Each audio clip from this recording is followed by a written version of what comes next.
যে পাকিস্তানের শুধু একমাত্র মালালা ইউসুফজাইকে তালেবান নাকি হামলা করেছিল, যদিও এটা নিশ্চিত ছিল না। এই শুধু মালালা ইউসুফজাইকে আক্রমণ করার কারণে পুরো জাতিসংঘ, পুরো ইউএস, পুরো ইউকে সবাই সরব হয়ে উঠেছিল, সবাই রাজপথ একদম মাতিয়ে তুলেছিল যে দেশ থেকে, বাংলাদেশ থেকে হোক, সেটা পুরো পৃথিবী থেকে মানবতা উঠে গেছে। পুরো পৃথিবীর মধ্যে মানবতার এতটুকু লেশ মাত্র নাই। কিন্তু আজকে যদি আমরা গাজার দিকে তাকাই তাহলে দেখতে পাবো সেখানে হাজার হাজার মালালা ইউসুফজাই হত্যা হচ্ছে, সেখানে হাজার হাজার শিশু হত্যা হচ্ছে, সেখানে হাজার হাজার হাসপাতাল, হাজার হাজার শিক্ষা প্রতিষ্ঠান ধ্বংস করা হচ্ছে।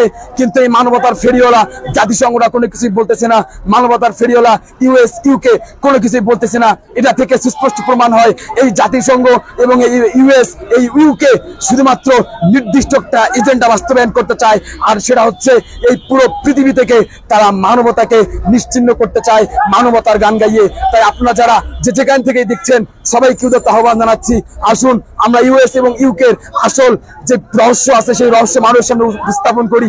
তারা যে টেরোরিস্ট, তারা আজকে মুসলিমদেরকে টেরোরিস্ট বলে, তারাই যে মূল টেরোরিস্ট সেটা আমরা মানুষের সামনে তুলে ধরি। তারা যে টেরোরিজমকে লালন করে, তারা যে টেরোরিজমকে পৃথিবীর দিকে দিকে ছড়িয়ে দিচ্ছে, তারা যে টেরোরিজমকে পৃথিবীর মধ্যে চাষ করতেছে, চর্চা করতেছে, বিকশিত করতেছে, এটা মানুষের সামনে তুলে ধরতে পারি।